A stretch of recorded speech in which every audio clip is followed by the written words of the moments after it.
Wonderful. Cheryl has, and Cheryl has been doing a beautiful job with the YouTube, but, Mary McFerrin, who's been editing them and uploading them to, YouTube, can no longer do that, so we need a new volunteer. I'm just putting that out. Okay, hello, Dierdre. Hi, can you guys hear me, see me? Yes? Okay, We can hear you and we can see you. Great. beautiful. So- Anyway, thanks so much for letting me be here and speak to you guys. It's a super honor. I've heard so much about you guys, and it's super exciting. I have clients that are with you, so I've heard everything I've heard has been really wonderful. So this is such a pleasure. Anyway, my name's Dierdre Sullivan-Beeman. I'm an artist, so I'm like you guys, I'm an artist as well. I'm a curator. I do mainly just women's shows. And I'm also, I have clients, which I help with social media. And I got into this just real quickly, and then we'll get into the juicy stuff, which is Instagram. I got into this kind of by accident. I had friends that were coming to me asking for help, and they wanted to know what I was doing with my page. I have also a mother that's an artist who's very established in her 80s, who suddenly wasn't being seen anymore because her social media was on zero. So between helping friends and helping my mother, I started to really realize that there was a real need for this. And I love the business side of art as well. I think that's why I like also curating. I love art. I love artists. So for me, this was just a huge pleasure to start doing this. So really, Instagram is, if you're going to be on any app, Instagram is 100% the app. There's no other app I would be on. Twitter was really great for NFTs, but Instagram, just that's where the galleries are. That's where the museums are. That's where the artists are. And that's also where the buyers are. So when Instagram first started, the galleries were kind of freaked out because they thought what was going to happen is the buyers would go directly to us. But what started to happen is the buyers just found more artists they loved and found those galleries that they were at. However, now the galleries kind of use it kind of a little bit against us. And what I mean by that is they want to make sure you have enough quote unquote followers, but what they're really saying is not followers. What they really want you to have is enough collectors. So usually when I post a piece, based and I have to give the galleries credit too, because you know they're marketing and stuff like that. But usually as soon as I post a piece, I would say about 90% of the time the piece sells. So one of the reasons it sells is because I developed a big organic growth on my Instagram. I also started a second Instagram years ago, back in 2015, just for figurative artists, called FG Art Collective. It was a bunch of friends of together, and about 2 of us run it these days. And we just decided we were going to do all our experimenting on that account. Well, that account ended up blowing up, and because it did so well, it helped me on my personal account. So that's a little history about myself. If you don't mind, I'm going to just share my screen, and you guys can see my notes that I'm going to talk about for you guys. It might help you actually take notes yourself. I do have a little thing to share with you guys. So if you guys want it, I can talk to Lucy or something about getting it to you, which is a little bit of the do's and don'ts in Instagram. And some of you guys I know have already had this. This is the updated 2023 version. So it is different if you've already say, oh, I've seen that before. This is the brand new version. So I'm yeah, we could share that with Lucy. And Cheryl, do you know how to turn the share screen thing on? I got it. Okay, thank you. She got it. I do this all the time. So this is one of the things you're going to get, the do's and don'ts of Instagram. I'm just showing it to you now. It's something I've put together. Again, I only handle artists and artists on Instagram. I don't handle like writers or something. This is just for you guys who are artists. This could also work for like a tattoo artist or a graphic artist, but it has to be in the art world. And the art world's slightly different on Instagram because it's such a visual medium that we really stand out really well on Instagram. So basically, this just talks about how it's entertaining, go have fun, stay true to yourself, and really think of this a little bit as a game. I don't know if there's any games like Tetris or anything you like to play. Really have fun with this. Don't get into, oh, I just got 20 likes and I don't feel like my post did good enough. The truth is, it doesn't matter. Just post. At least post once a week, I tell people. I really actually, because I handle so many other accounts, my thing is I post every 2 weeks. I'm also a very slow painter. So for me to get my work out there every 2 weeks seems to be my rhythm. So if you can only post once a month, don't beat yourself up, just post. So here's the thing, the world really wants to see your content, and it really wants to embrace your voice. So don't be shy about being yourself or being quirky or having like weird, silly quotes or jokes or anything. That can be you, and you'll be surprised how many people love it. The other thing is, people want to be a fly on the wall in your studio or in your home if you're painting in a home. They just want to be part of what you're doing. So really embrace that. Like, try to be true to yourself and let them see, you know, your cat running around and jumping on your painting as you're painting. Like, just let people into your life. It's okay. You know, you can have a sandwich next to you and you're eating it, you're painting it. Just be fun and don't try to overthink it. One of the things, though, as I say that, is do try to know who your audience is. So with my audience, I do figurative, surrealistic paintings, and my audience tends to be a younger group. They're about 18 to 35-year-olds. So I know I can be really kind of silly with them and more playful with them, and they're going to respond really well. When I try to do like a reel that's really straight and serious, they don't respond to it. So for me, I have to kind of be silly with them, and then they seem to like it. So basically, there's 2 billion active accounts on Instagram. So as an artist who's trying to market themselves, and say you have a gallery or say you don't have a gallery, it doesn't matter either way, because many times I've noticed with galleries, if I have a solo show, the gallery is doing their marketing, but really more marketing needs to be done. So if I do my own marketing, I just see better results getting my work sold. The same thing is if you don't have a gallery, you can build up your own audience. So what I tell people is to go after the artists first, build your community. As you build your community, you start to find the galleries. They start to come after. Then the next that follows the galleries are the collectors, and they will find you. So who is your audience is really valuable, and you want to kind of get into who they are.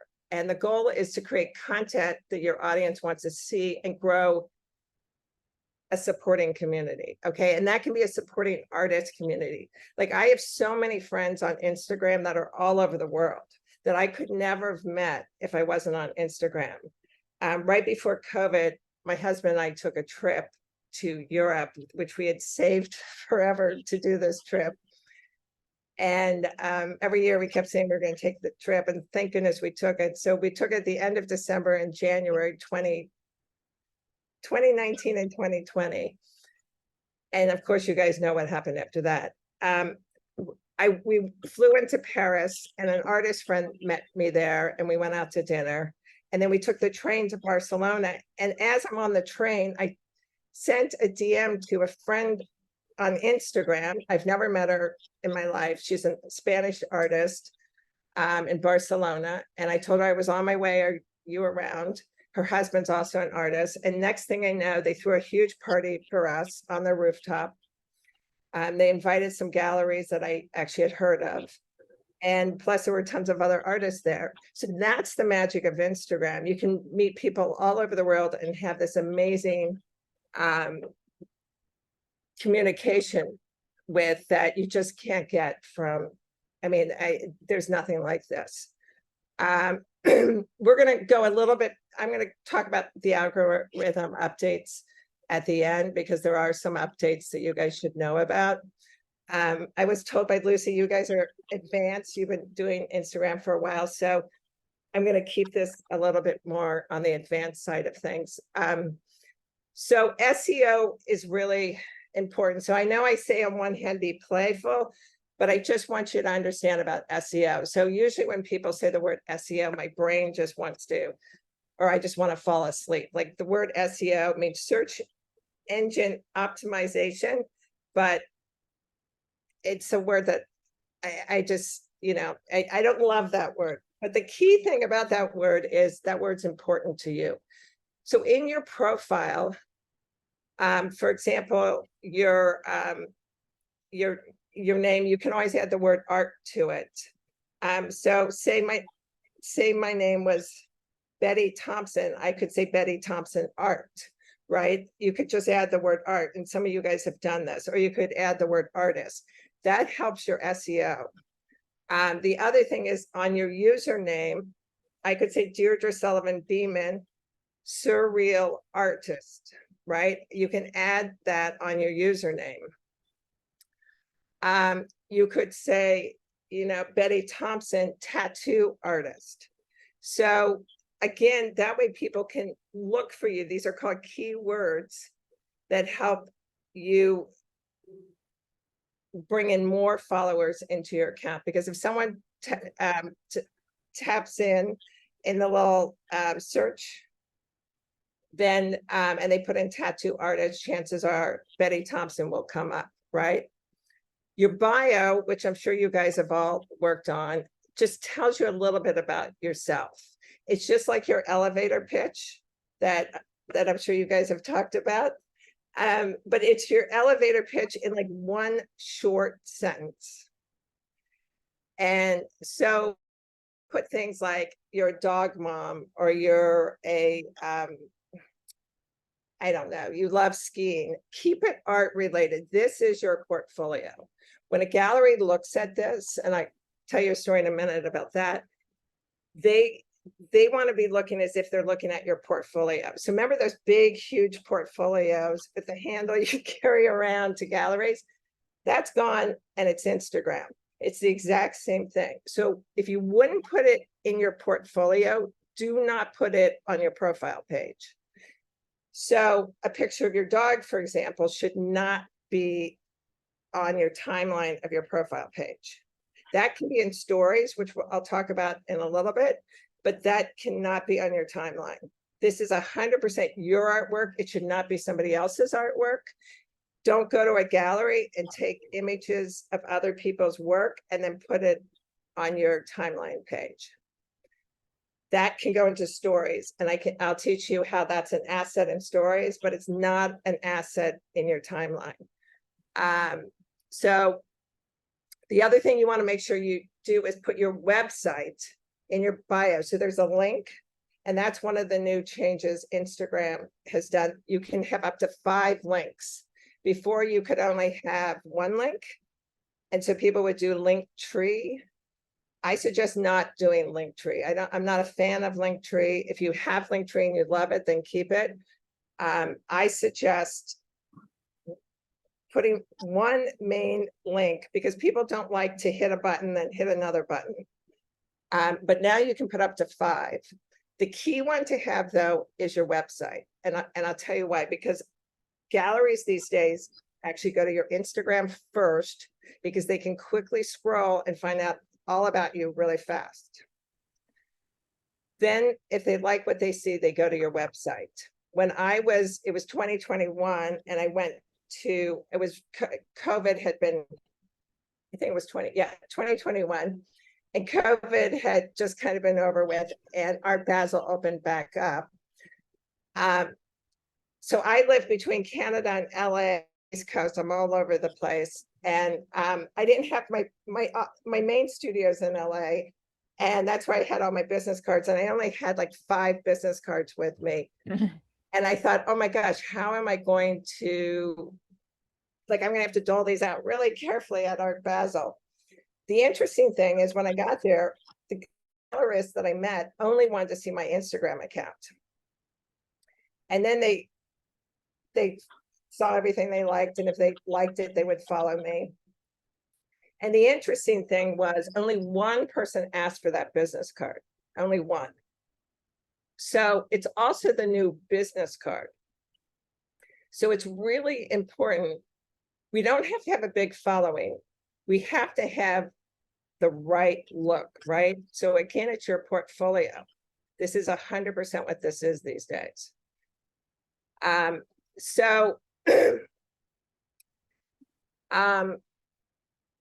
One of the other things about SEO that I'll just talk about this and then we'll go into Reels a little bit is in your caption, which is your copy, or in your text on your Reels, or even if it's not a Reel, it's a carousel post.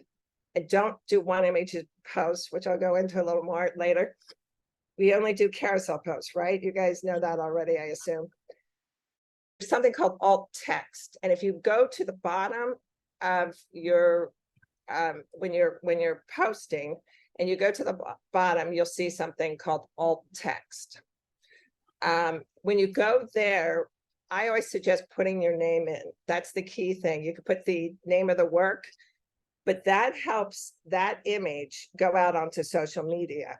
So if I Google even my own name and I've alt text my name on my images, now those images are out in the world. So you do want to be using that alt text. If you have any questions about that later on, I can hook my phone in and show you guys what I'm talking about. Okay, so what is your artistic niche? This is what I was talking to you earlier about. This is about trying to find your art community. So if you're an abstract artist, you're in the abstract niche. I'm in the surrealist, pop surrealist camp. So that's my niche. If you're a landscape artist, that's your niche. If you're a figurative artist, that's your niche. So find your niche and then start finding those artists in that niche. Why is that important? Because we want to find the galleries that are in that niche. And then we find the collectors that collect in that niche. So your niche is super important to you. So be clear. And one of the things I put here is, when you find other artists in your niche and you like what they're doing, don't copy their reels. Try to come up with your own, but you can take ideas from people. That's okay. Just no direct copying. I'll tell you a story. I had a friend of mine directly copy my caption, my copy, like word for word. And I usually spend about 3 hours on my captions. I don't, especially if you look at some of them, I write what the whole, the symbolism and all that in my paintings, and it takes me a long time. And when someone just copies that, it's very jarring to the person when you realize someone's copied. So don't copy. Okay, so reels are like, who loves Netflix? Everybody likes Netflix. It's like you want a worthy reel. What does that mean? That means a reel that you watch over and over again. And I'm sure you guys have had plenty of reels that you've watched more than once, right? Either someone's showing you a painting technique or somebody is got something cute and fun they're working on, or there's something going on that just brings us wanting to come back. Then what do we do? After we liked that reel, we usually go to their page and start looking at some of their other reels. So we want to keep our reels short these days, 5 to 7 minutes. I just did a really long reel, 5 to 7. I have minutes down here and that's wrong. Seconds, 5 to 7 seconds. Please ignore my typo. So I had a reel that now I always experiment on myself. I'm my own guinea pig, and I decided. So a couple years ago, you could go to 28 seconds. The reels let you go longer than that. I highly suggest not to do that unless you have some audience that really is watching some technique. Because I was doing a technique thing, I thought I would go to 28 seconds. And that probably wasn't the smartest move, because when I look back in my insights, I see that most people really got through it was 9 seconds. So I know the rule, which is 5 to 7 seconds. So in other words, don't do what I do, do what I suggest, which is keep your reels short, really short and tight. We don't have to be Spielberg here. We just need to keep them short and to the point, and then we're done, right? Because we want people to go, wait a minute, what just happened there? I should watch that again, right? You know, like in movies, there's a cliffhanger and you're like, wait, what's going to happen next? You sort of want that same feeling with your reels. I'm sure you guys know about this, but I will just repeat this.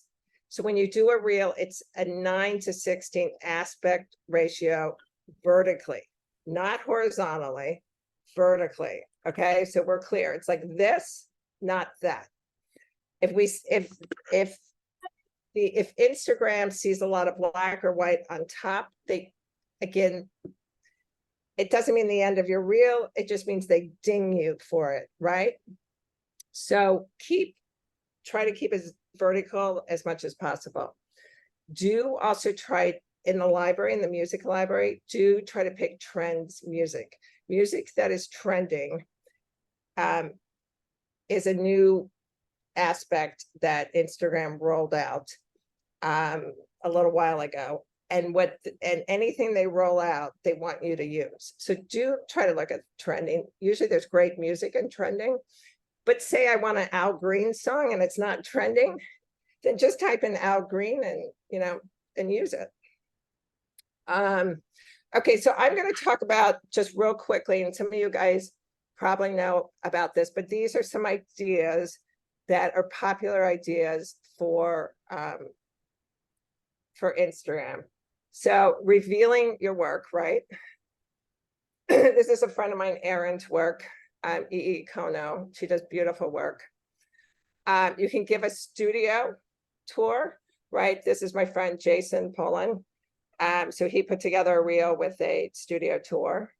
This is a piece of mine, which is a drawing, and I use gouache in my drawing because it gives a little 3D look to the drawings. It makes the whites really white. So one idea is to show your process. Another one that people love is showing the work being packed and shipped off. I don't know why people love that. It's like the varnish ones. Everybody was into varnish reels. Now they're into shipping and packing reels. Show your tools. People love seeing tools. Artists, remember, we're trying to build the community, so we want our community to see what tools we use, and that's going to make a lot of artists interested, right? I would love to see all the tools you guys are using, so show your tools. So now we're going to talk about collabs. This is a collaboration here of a friend of mine, Sean Cheatham, and he is using Treckle Art Supply. So he collaborated with Treckle.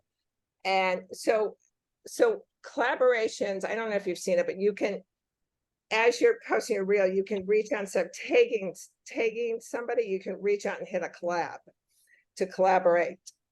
Now, my suggestion, because I've been on the other end of this, where a gallery wanted me to collab with them. I was so taken back because I hadn't revealed that work yet, so I didn't collab. So my suggestion to you is, if you are going to collab with somebody, and you could do it with another fellow artist, you could do it with a gallery, you could do it, with like a product. Reach out to them first before you actually hit the collab button, just so they know that you guys, you want to collab with them. Otherwise, people are, and you can DM them on Instagram and say, hey, I'd like to, do a post together. It is a great thing when you're in a show to collab with a gallery. And I'll tell you why, because then that post goes on the gallery's page and on your page. So you get a lot more likes and that brings followers. In my case, the show hadn't happened yet. And so that's why I was being a little secretive about the new work. Okay, so carousel posts are the only posts to do. Single image posts. Okay, so if Reels is up here on the totem pole, carousel posts now, because everybody was complaining so much, they brought almost to Reels. So carousel posts and Reels are about the same, maybe just a little under, and I'll explain why. Carousel posts are multiple image posts. So they're not just one image. So with a carousel post, you have 2 or more images. It could also be an image and a video, that's different than a reel. It's showing just a video. Or it could be image, video, or it could just be image, or image. I tell people really don't try to put more than 5. One of the great things about carousel posts is if somebody misses your post, the next image, the second image you have, will pop up onto their timeline the next time. So if you have up to 5 images, you have a higher shot of being seen. The reason you don't want more than 5 is, say I'm scrolling through your images and I stop at image 4 and I don't do image 5, or I don't do image 9 that you've posted. What happens is you get dinged. So wherever people stop is the algorithm. The algorithm wants people to finish. So I tell people 2, 3, 4, or 5. Okay, let's talk about baiting. Baiting is organic engagement. So all likes, comments, saving posts is free, right? We don't pay to do that. We go into somebody, like I go into, we'll say Betty Thompson, the tattoo artist. I go onto her site. I like what she's doing. And so I heart it, right? You tap the heart, now it's red. You write a comment and maybe I save it. The other thing the algorithm likes is there's a paper airplane. And if I forward that to a friend of mine, now what happens is that friend will also see Betty Thompson's post. So the fun thing about, and it's called baiting. I don't really like the word baiting. It's just organic engagement. But one of the things you can do, say there's a gallery you really like, and you're interested in being at that gallery. One of the things there's actually a lot of things you can do, but one of the things is you can go through that gallery's followers and try to engage on their posts and see if those followers are interested in what you're doing. It's a good way to test if that gallery is right for you, because if those followers start coming over onto your page, then you can go, maybe this gallery is right, and maybe I can approach them. The other thing I like to do is share galleries posts or museum posts or other artist posts in my stories. So we'll talk about stories now. So stories are really fun. I tell people at least try to do 1 story a day, Monday through Friday or Saturday through Tuesday, whatever your plan is, but just try to do 1. Stories can be anything. It can be your dog. It can be you taking a walk. It can be the food you're eating. It can be you've been at a museum show. You were at a concert. It's just something that keeps your followers engaged with what you're doing. So when you're not posting, so remember I said I post really just every 2 weeks. The thing I do is I do lots of stories all the time. You can also share another post. So again, sharing a museum post, and then I teach all my clients is you put the @ sign, and then you put the gallery. That way the gallery will see you shared their post. And what's really great about that is when you share somebody's post, they get notified on their DM. And it's like a little tap on somebody's shoulder very softly, like, hey, I'm over here. And it's considered a very menschy thing to do. So it's a really good thing to do. So again, likes, comments, sharing on stories are all things we want to be able to do. So now you're like, oh my gosh, I'm going to be spending all day on Instagram. I have a 20-minute timer on my Instagram and I don't go over 20 minutes. So I try to keep everything under 20 minutes, and Instagram has a built-in timer, so it'll pop up and say time to close Instagram, which I love. Okay, when to post. So the big thing is, where is your target audience? Usually your target audience is where you live. So I assume most of you guys are in New York or New York City or around the New York area.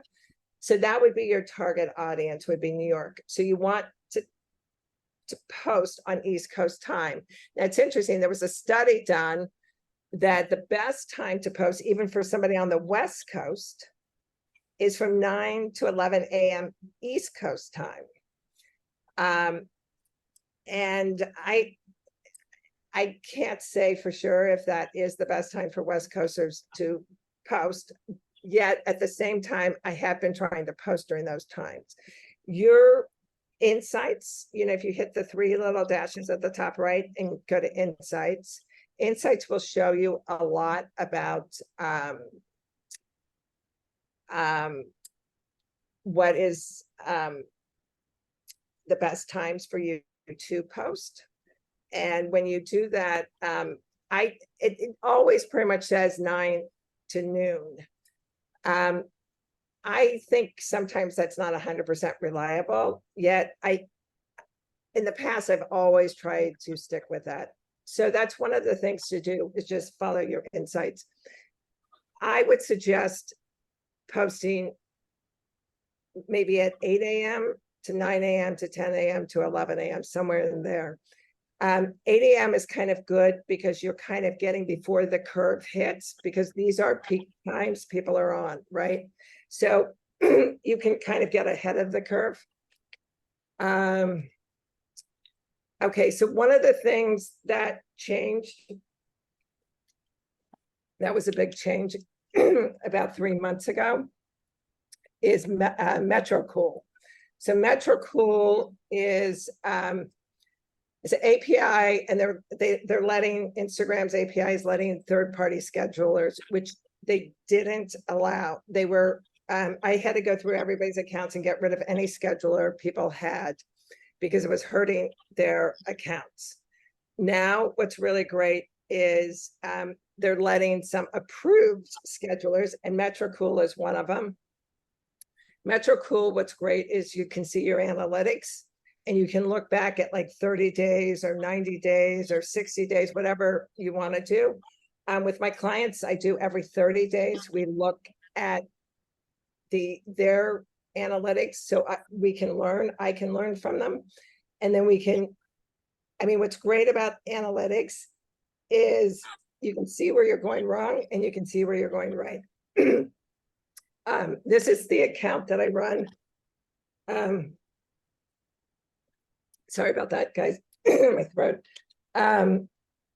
We've got analytics. I can tell we're bringing in followers every day. And what's great about the followers is I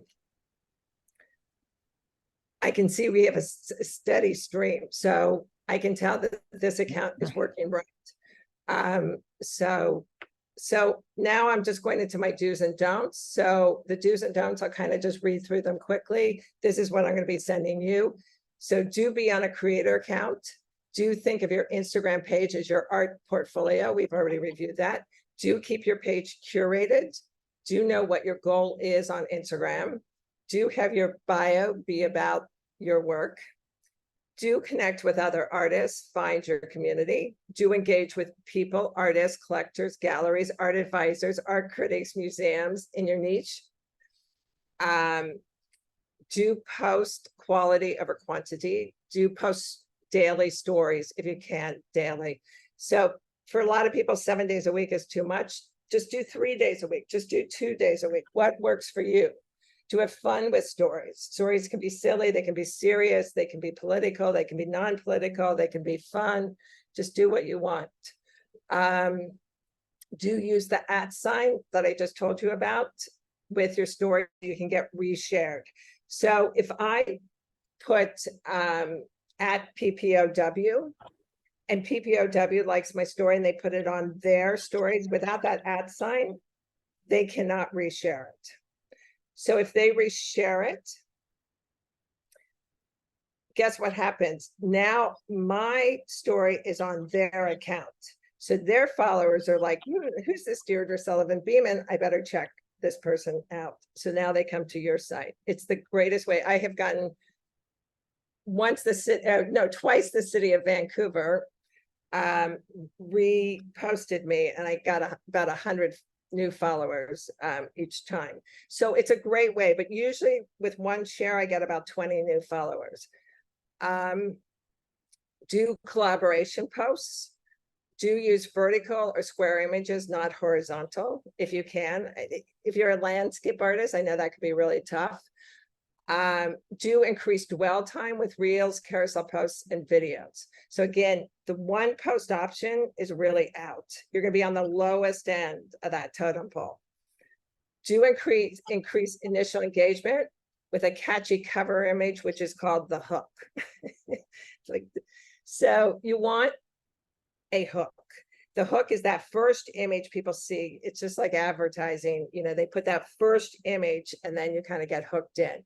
Do stay on brand, your brand, right? Your artistic brand for themes or common topics for your reels and posts. Do use hashtags on reels and posts, not stories. Do push reels to your feed. So reels can go into your reel feed, but there's a little toggle switch so it goes onto your main feed. Do use text, do time it for 5 to 7 seconds. Do use special effects. They have all these buttons, just press them and see what they do and just have fun with them. Do use the trending music, which we've already talked about. Do add a location to your stories, posts, or reels. So if you're showing at a gallery, do use the gallery's location. Don't use if you're in Hawaii or something, don't put Hawaii, put PPOW, right? Because you want your followers to realize this is the piece that's at PPOW. Let's see, do connect with art influencers and see if you can be featured. So art influencers these days are having a harder time. In the past, you used to be able to DM them and then you pay a small, like $20 or something. And they would repost your story onto their page. Nowadays, you have to email these influencers because Instagram's really cracked down on this. Also, the algorithm's gotten harder for influencers. So the thing you want to make sure is influencers are not buying followers for your page. Okay, if you see that, actually also please let me know because I try to keep a list of these guys. And you just don't want that, okay? You don't want to buy followers for your page, but you don't want someone else buying followers for your page. Do like and comment on other people's posts. It's free. Do audit your account. That means just check it once a month. Like I said, once every 2 months, once every 3 months. Do use your insight analytics and post during peak times. Do try and obtain the blue check mark. So this is very controversial, that blue check mark. So before you would have to apply for the blue check mark. They wanted to make sure you were published. There was lots of press on you. Now what's happened is like Twitter, you can pay for the blue check mark. I think it's like $15 a month or something. Originally, when the blue check mark was rolled out, I think it was rolled out in Australia, it did increase how many people saw your post. Now it doesn't. Instagram took that away because they realized, oh my gosh, that's maybe people are gonna get upset. What it does do, and this has been one of my specialties, is hacked accounts. Right now I've had 6 hacked accounts that I have gotten back. I just got the last one back a couple days ago, was it like Monday? Hacked accounts are really scary. So I know it's hard. I've even done it myself. Don't tap on any phishing. You'll get a text saying something weird, or it's your Wells Fargo account. Just try not to tap on any of these things. I know you guys know this already, but anyone can do it. I had a 30-year-old reach out to me. He had COVID and he hit one of those things and lost his account. This is why I like the blue check mark. If that happens, the blue check mark, you can talk to a live person and get your account back. I think just that alone is actually worth it. The other thing is on your security. If you go to Insights and you go to security, it will ask you 4 questions. Do that, because at the end, it's going to show you a bunch of numbers. There's 6 sets of numbers, and each set you only use once, but that's your key to get back in. So I don't know if anybody has cryptocurrency here. Cryptocurrency, you have 12 key words. These are the same thing. These are your keys to get back into your kingdom. So please make sure you know that. Instagram doesn't explain this to people. So any account that I work with, that's the first thing I do, is we find that. I write it down so I have it for my clients in case they lose it. This is the first thing when you say your account's been hacked, Instagram's going to want. And most people don't know about this. Even that 30-year-old had no clue. Okay. You don't have to be, these are the don'ts. You don't have to be perfect here. Don't buy followers or likes. Don't pay to boost posts, which I think we know. There is a theory these days to pay to boost posts. So the algorithm's gotten harder. It's showing it to less people. It was showing it to 10%. Now it's showing it to 1% of your audience. The reason is because they want you to pay to boost. I have some clients that they want to boost, and I've reluctantly finally have done it. It does work. They do get a lot of followers coming in. I'm just really on the fence about it, because once you pay to boost, you have to pay to boost for the rest of your life. Otherwise, they tank your next post. And what I've noticed is the boosting kind of inches up. So say you paid $2 to boost. Next time, they kind of want $5 for the same amount of people to go to. I just don't like it. But if you want to do it, it's just, be warned that this will never end. Don't go phishing, which means following somebody and then unfollowing them to try to get them to follow you. Don't set your account to private. I know that's basic. Don't use an awkward username on Instagram. Use your name. It should be the name that's, if you have a Twitter, if you have a Facebook, Instagram, what's on your website, we're branding you as the artist. They should all be the same. Don't make them all different. Don't post without a caption, because remember, your caption is part of your SEO. I already talked about not taking other people's content. Don't mix personal life images. Post only art-related material. This is the key one that I talk about with most of my clients. You want a 4-to-1 ratio. So that means 4 following to 1% of you following. So 4 times the amount of people. So say you're following 250 people, you want to have 1,000 followers, right? So do not mess with those ratios. The main reason you want a 4-to-1, wait, I'm doing it wrong, 4-to-1, is because it's psychological. People, if you're 1-to-1, they think, oh, you follow everybody back. And if you're 2-to-1 and 3-to-1, it's kind of the same. 4-to-1, the galleries think, oh, she's collectors. So you want to be 4-to-1 or greater. you could be 10 to 1, Kim Kardashian's probably zillions to 1, right? You want where you are having people really follow your account. So 4 to 1 ratio is crucial. If there's anything you could change, do that. Now, say you have too many people you're following. Don't go, oh, I just listened to this and I'm going to unfollow all these people. Be careful. You can hurt people, hurt their emotions if you unfollow them. And also, it looks like spammy behavior. So I tell people don't unfollow more than 20 people a day. It used to be 50. Now I'm telling people 20. Don't do engagement pods. Engagement pods is like, I'll be honest with you, with my clients, I do kind of a free form engagement pod, but say Betty Thompson and her friend John and her friend Bill all get together, and every time they post, they text each other, and then they all be careful of that, because if Instagram sees that too often, it's going to look like, again, spammy behavior. Dierdre, I'm sorry, this is Cheryl. I've been asked to tell you that it's 11:30, and is there any way that you could, wind up pretty soon? Yeah, sorry guys, sorry. I teach this in a longer format and I was trying to shorten it. Well, are there any quick questions? I'm going to send you the do's and don'ts. So you guys, I'm just reading these to you. So, if there's any questions, there's also a link here for banned hashtags. Do look at that, because some weird hashtags are banned.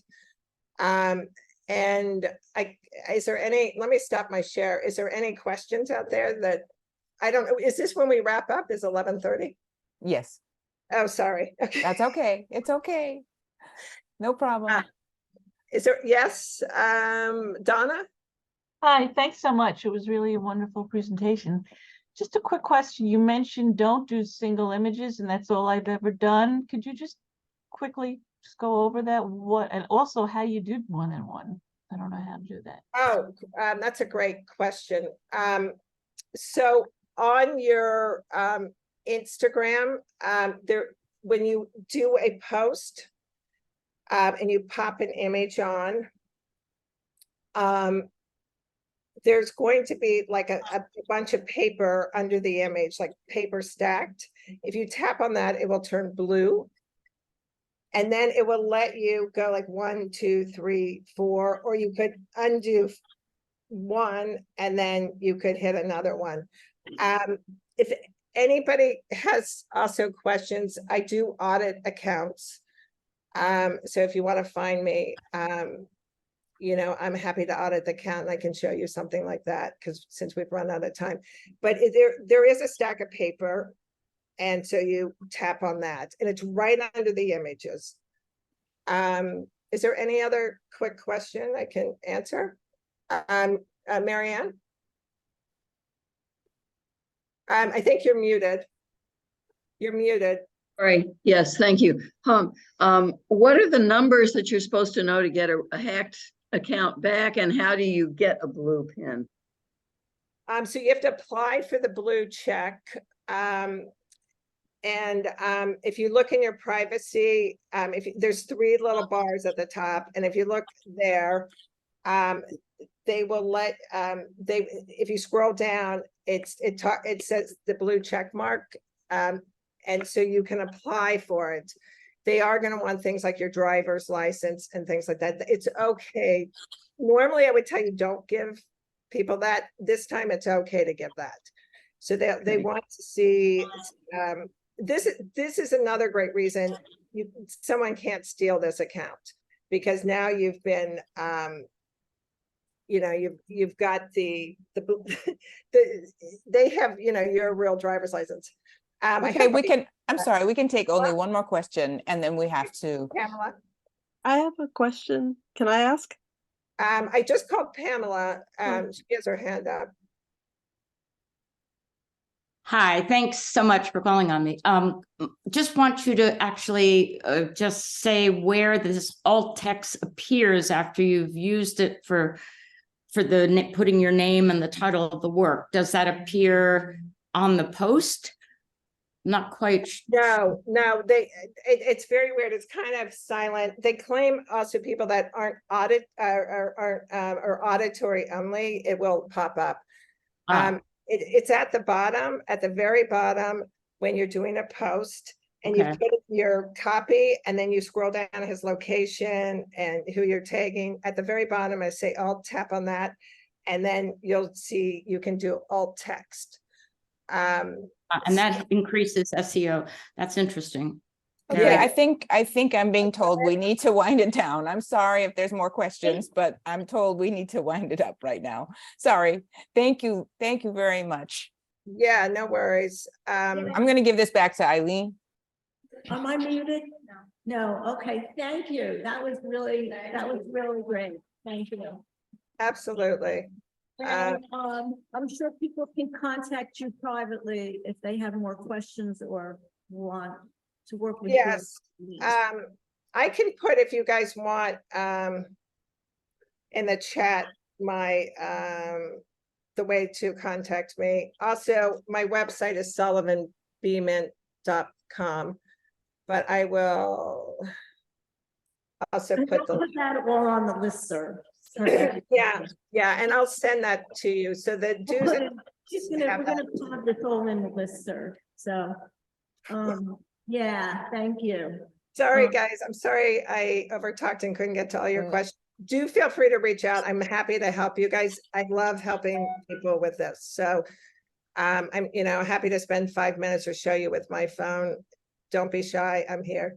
So, but thank you so much. This has been a huge honor to speak to you guys. I mean, a real, Yeah.